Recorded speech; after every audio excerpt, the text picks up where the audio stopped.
hindi na kayo nakita. Sunod yung paglaki mo po, nakita na kayo, iba na ugali. Yes. Meron But pong because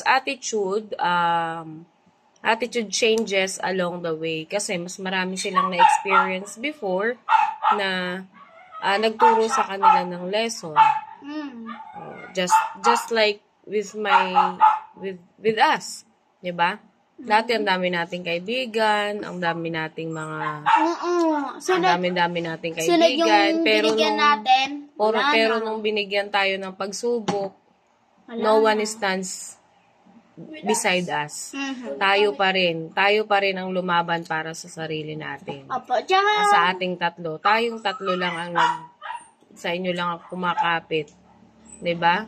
So it's the realization is walang kaibigan na mabait o mag-i-stand by your side kapag nasa pagsubok ka na. In your